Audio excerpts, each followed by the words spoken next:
Kemudian ikhwan fillah, azakumullah, yang tadi itu saya mau tunjukkan pada antum tentang yang tadi, yang orang ini bikin kajian khusus orang-orang kaya aja. Orang miskin nggak boleh. Ini tertipu, ini dai-nya juga tertipu dengan orang kaya. Saya bacakan hadisnya, ya.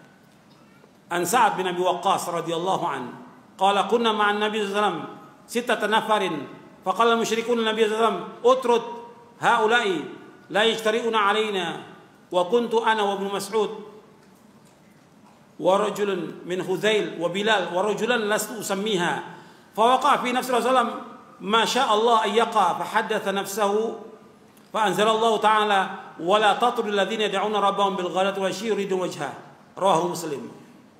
Dari Sa'ad bin Abi Waqqas radhiyallahu an, kami bersama Nabi SAW 6 orang, kata Sa'ad bin Waqqas. Orang-orang musyrikin berkata Nabi, itu singkirkan dulu orang-orang itu tuh. Itu singkirkan supaya mereka nggak kurang ajar kepada kami, nggak berani kepada kami. Waktu itu aku yang bersama Nabi, waktu itu aku, Sa'ad bin Waqqas, Ibnu Mas'ud, rajul dari Hudzail, Bilal, dan 2 orang. Waktu disebutkan demikian, maka terbetik dari Rasulullah, hampir terbetik dari Rasulullah untuk menyingkirkan orang-orang miskin ini, menghadap orang-orang kaya aja. Maka Allah turunkan ayat dalam surah Al-An'am ayat 52. Surah yang ke-6 ayat 52. Wala tatrudil ladzina yad'una rabbahum bil ghadati wal 'ashyi yuridun wajha. Dan janganlah engkau usir orang-orang yang berdoa kepada Allah di waktu pagi dan petang, yang mereka mengharapkan wajah Allah. Ini di ayat 52. Saya bacakan ayatnya. Wala tatrudil ladzina yad'una rabbahum bil ghadati wal 'ashyi yuridun wajha. Ma 'alaika min hisabi min syai' wa ma min hisabika 'alaihim min syai' fatatrudahum fatakuna minadh dhalimin.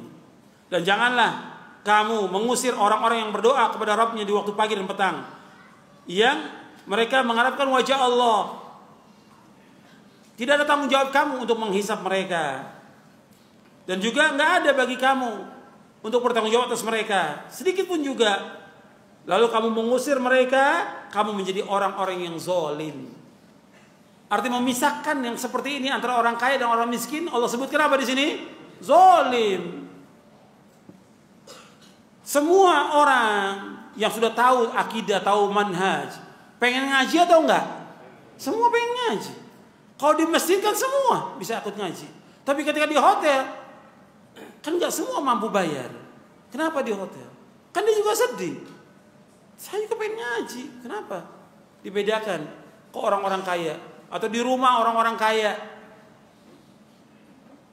Kan orang malu datang ke rumahnya. Pakai permisi dulu, pakai ini. Kalau masjid enggak. Cukup assalamualaikum duduk.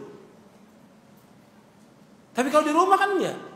Enggak enak. Nanti kalau enggak bawa sesuatu, enggak bawa makanan, enggak enak. Akhirnya hanya orang tertentu yang ngaji. Enggak boleh yang seperti ini. Dalam Islam enggak boleh. Bahwa kita berdakwah untuk semua manusia. Maka yang perlu ditanyakan tentang dakwahnya. Dia niat dakwahnya benar apa tidak ini? Dia mau ngajak orang ke surga atau tidak? Kenapa dibedakan?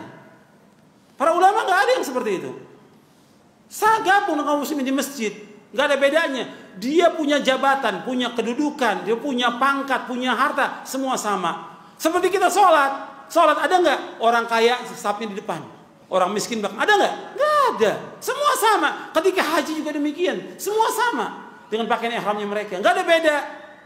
Nuntut ilmu, semua juga sama. Nggak ada orang kaya depan ustadz, orang miskin belakang, nggak ada. Semua sama. Ini ibadah kepada Allah. Begitu juga ngaji. Ngaji ibadah bukan? Ngaji ibadah, nuntut ilmu ibadah, nggak boleh dibedakan. Ini juga peringatan kepada ustadz-ustadznya juga ini. Orang-orang kaya dan ustadznya nggak boleh dibedakan. Juga kepada panitia pengajian. Ini panitia pengajian juga punya masalah juga ini. Ya, karena yang bikin masalah juga banyak panitia pengajian. Yang bikin porak-poranda di antara salafin juga panitia pengajian. Yang ngadu domba juga di antara mereka. Maka mereka harus taubat kepada Allah dan sadar. Taubat kepada Allah.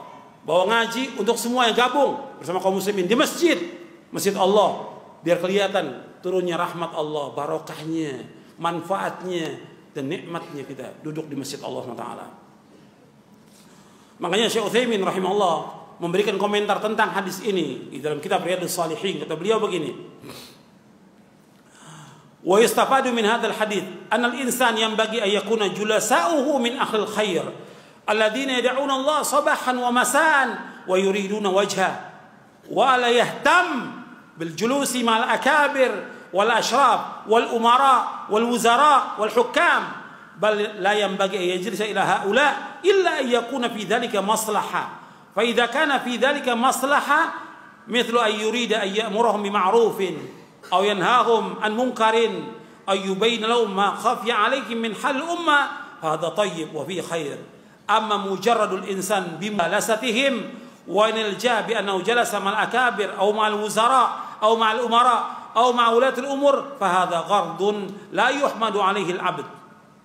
Kata Syekh Utsaimin rahimahullah, kata beliau begini, diambil dari hadis ini, hendaknya seorang itu teman-temannya, teman duduknya, orang-orang baik yang selalu berdoa kepada Allah waktu pagi dan petang, menginginkan wajah Allah, dan nggak boleh perhatikan, nggak boleh bagi dia mementingkan duduk dengan orang-orang besar, orang-orang mulia, dengan para umara, ulil amri, atau wuzara, menteri-menteri, wahukam, orang para hakim, nggak boleh duduk bersama mereka.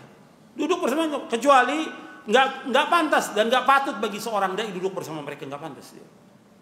Kecuali ada maslahat. Apa maslahatnya? Dia nyuruh yang ma'ruf, dia mencegah yang mungkar. Berani nggak tuh dia tuh duduk dengan menteri, ya, dengan pejabat, dia nyuruh yang ma'ruf, mencegah yang mungkar.